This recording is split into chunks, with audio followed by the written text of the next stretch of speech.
Assalamualaikum warahmatullahi wabarakatuh. Kami dari kelompok 7 ingin mempresentasikan mengenai masalah kepemimpinan di layanan kesehatan yang akan dijelaskan melalui video ini. Selanjutnya, perkenalan anggota dari kelompok 7. Yang pertama, ada Fadila Selvi dengan NIM I1A018008. Yang kedua, ada Vina Udul dengan NIM I1A018053. Yang ketiga, ada Nadifah Salsabila dengan NIM I1A018054. Yang keempat, ada Kolbuna Mustaqfiroh dengan NIM I1A018064. Yang kelima, ada Kurnia Mutiara dengan NIM I1A018117. Selanjutnya, di sini kami akan sedikit menjelaskan apa itu perbedaan pemimpin dengan kepemimpinan. Pemimpin itu sendiri adalah orang yang memimpin kelompok, 2 orang atau lebih, baik organisasi maupun keluarga. Sedangkan kepemimpinan adalah kemampuan seseorang pemimpin untuk mengendalikan, memimpin, mempengaruhi pikiran, perasaan atau tingkah laku orang lain untuk mencapai tujuan yang telah ditentukan sebelumnya. Selanjutnya, pemimpin jika dialih bahasakan ke bahasa Inggris menjadi leader yang mempunyai tugas untuk lead anggota di sekitarnya. Sedangkan makna lead adalah yang pertama, loyalty, yaitu seorang pemimpin harus mampu membangkitkan loyalitas rekan kerjanya dan memberikan loyalitas dalam kebaikan. Yang kedua, ada educate, yaitu seorang pemimpin mampu untuk mengedukasi rekan-rekannya dan mewariskan pada rekan-rekannya. Yang ketiga, ada advice, yaitu memberikan saran dan nasihat dari permasalahan yang ada. Yang keempat, ada disiplin, yaitu memberikan keteladanan dalam kedisiplinan dan menegakkan kedisiplinan dalam setiap aktivitasnya.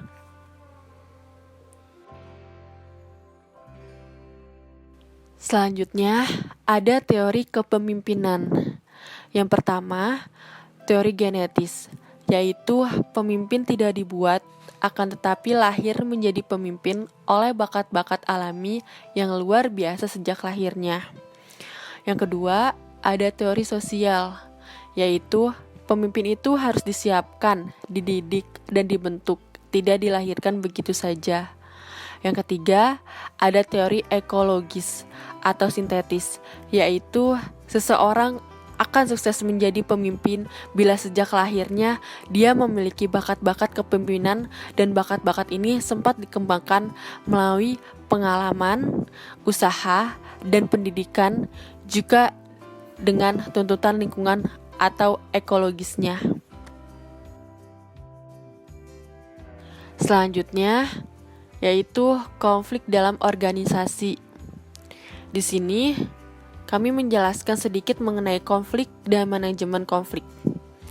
Konflik itu sendiri situasi yang terjadi ketika ada perbedaan pendapat atau perbedaan cara pandang di antara beberapa orang, kelompok, atau organisasi. Untuk manajemen konflik itu sendiri yaitu strategi yang memperkerjakan organisasi dan individu untuk mengidentifikasi dan mengolah perbedaan sehingga mengurangi beban dan pengeluaran dari konflik yang tidak terkelola, sementara memanfaatkan konflik sebagai sumber inovasi dan perbaikan. Selanjutnya yaitu strategi mengatasi konflik organisasi. Yang pertama, dengan cara pendekatan birokratis. Yang kedua, pendekatan intervensi otoratif dalam konflik lateral. Yang ketiga, pendekatan sistem. Yang keempat, reorganisasi struktural.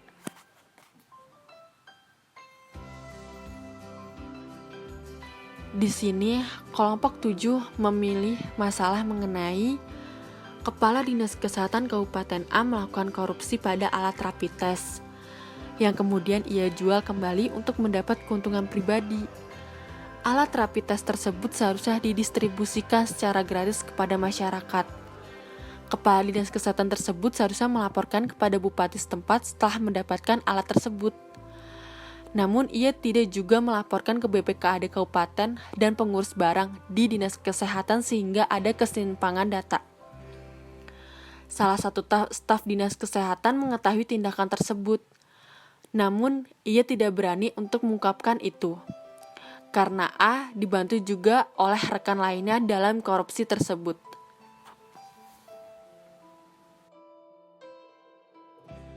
Dengan contoh kasus tersebut, kami kelompok 7 akan bermain peran. Untuk peran Kepala Administrasi Dinas Kesehatan akan diperankan oleh Fadila Selvi. Untuk Kepala Bagian Pengurus akan diperankan oleh Vina Udul. Untuk Kepala BPKAD akan diperankan oleh Kolbuna.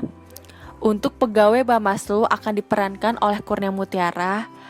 Dan untuk Kepala Dinas Kesehatan Kabupaten akan diperankan oleh Nadifa Salsabila.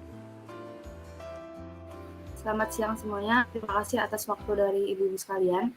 Dalam kesempatan kali ini ada hal yang ingin saya sampaikan, yaitu hasil dari evaluasi yang telah dilakukan pada internal BPKAD sebelumnya. Dari hasil evaluasi tersebut ditemukan bahwa ada kejanggalan, yaitu dalam distribusi alat rapid test. Alat rapid test yang seharusnya sudah diterima dari provinsi kepada Dinas Kesehatan Kabupaten ternyata tidak ada. Dinas Kesehatan Provinsi pun menyatakan bahwa sudah mendistribusikan alat rapid test pada tanggal 4 November 2021 sebanyak 2.000 buah. Namun pernyataan dari Kepala Dinas Kesehatan Kabupaten yaitu Ibu Nadifah menyatakan bahwa tidak menerima sama sekali bantuan dari Dinas Kesehatan Provinsi. Saya persilakan kepada Ibu Nadifah untuk memberikan penjelasan. Baik, sebelumnya saya ucapkan terima kasih kepada Ibu Una selaku Kepala BPKAD atas waktunya. Saya di sini selaku Kepala Dinas Kesehatan ingin memberikan sedikit penjelasan terkait dengan masalah tersebut. Sebelumnya saya ingin meminta maaf kepada rekan-rekan semuanya. Di sini saya merasa bahwa saya belum menerima alat rapid test dari provinsi. Memang benar pada tanggal 4 November kemarin kami telah menerima stok vaksin sebanyak 3.000 dari Dinas Kesehatan Provinsi, dan itu pun sudah dicatat oleh bagian administrasi. Tetapi untuk alat rapid test sendiri, kami belum menerima. Mohon maaf sekali, saya sangat kecewa dengan tuduhan sebagai pelaku korupsi seperti ini. Ibu, saya izin memberikan pernyataan. Bahwasanya benar seperti yang dikatakan Ibu Nadifah, Dinas Kesehatan Kabupaten tidak sama sekali menerima bantuan berupa alat rapid test dari provinsi di tanggal tersebut. Dalam pelaporan pun sudah saya tuliskan bahwa tidak ada sama sekali alat rapid test yang masuk dari provinsi. Baik, jadi kalau dari pernyataan Ibu Nadifah dan juga Ibu Yufi, mereka menyatakan bahwa Dinkes tidak pernah menerima bantuan alat rapid test dari provinsi. Kalau begitu saya akan langsung tanya saja kepada Ibu Muti selaku perwakilan dari Bawaslu. Saya dengar bahwa ada ketidaksesuaian antara data dari Bawaslu dengan data dari Dinkes terkait bantuan alat rapid test ini. Mungkin Ibu Muti bisa tolong dijelaskan? Ya Ibu, terima kasih sebelumnya. Jadi langsung saja, dari Bawaslu kemarin kami mencatat bahwa Provinsi telah menyiapkan bantuan alat rapid test sebanyak 2.000 buah yang telah didistribusikan ke Dinkes pada tanggal 4 November 2021. Kemudian seharusnya pada tanggal tersebut bantuan alat rapid test sampai di Dinkes. Akan tetapi sampai saat ini belum ada laporan yang masuk bahwa Dinkes sudah menerima bantuan alat-alat tersebut. Setelah kami telusuri, tidak ada masalah selama proses pengiriman. Akan tetapi, kami mendapatkan laporan bahwa alat-alat tersebut tidak dikirim langsung ke Dinkes. Justru alat tersebut dikirim ke suatu tempat yang ternyata tempat tersebut merupakan gudang milik Bu Nadifah selaku Kepala Dinkes. Selain itu, ada laporan lain yang menyatakan bahwa alat-alat tersebut justru dijual, padahal semestinya alat-alat tersebut didistribusikan lagi ke puskesmas-puskesmas yang ada di wilayah kerja Dinkes tersebut. Mohon maaf Ibu, sebelumnya saya izin memberikan kesaksian juga Bu.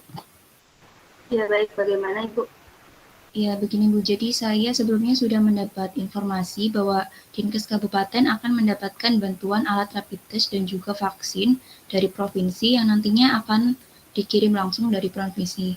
Jadi dari Dinkes nanti tinggal menunggu saja barangnya datang. Tapi saat barangnya datang ternyata yang ada itu hanya vaksin, sedangkan untuk alat rapid testnya sendiri itu tidak ada Bu. Jadi saya cek ke administrasi, mereka menyatakan kalau memang dari Dinkes hanya mendapat bantuan vaksin.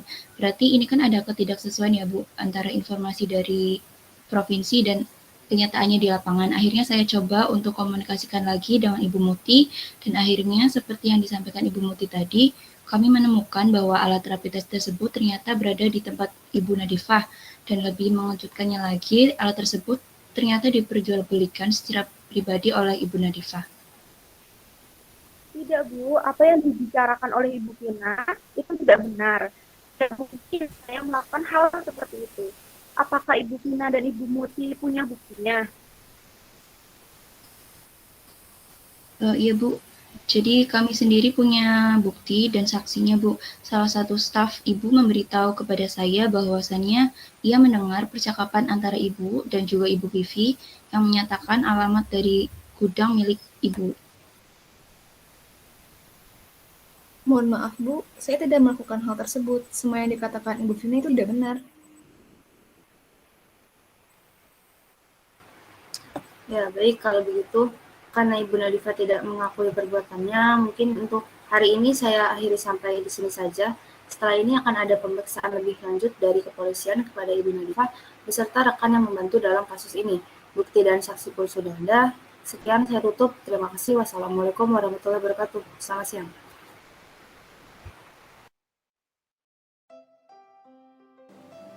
Dari kasus yang terjadi di salah satu institusi pemerintah menjadi salah satu keprihatinan akan kehidupan di negeri ini.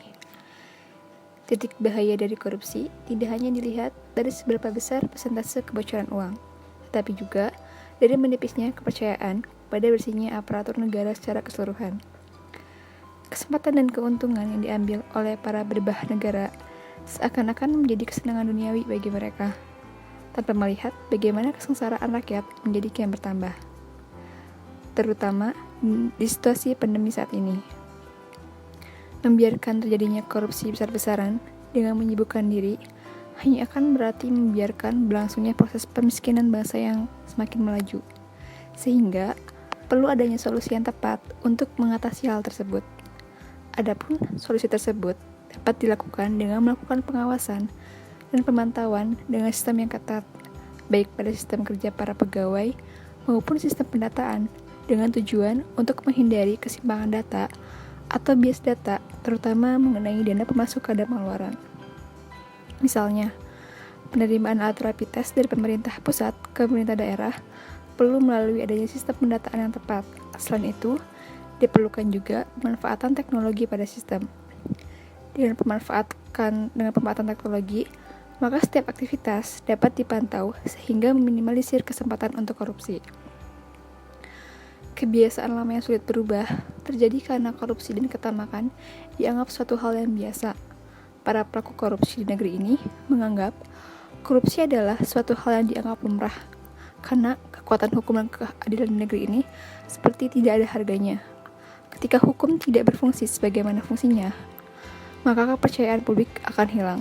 Sama halnya dengan pelaku korupsi yang terjadi di institusi pemerintah di bidang kesehatan, di mana mereka memanfaatkan hak warga untuk kepentingan pribadinya. Jiwa kepemimpinan dan tanggung jawab serta amanah yang harus diembannya seakan tidak ada dalam dirinya dan dianggap tidak penting.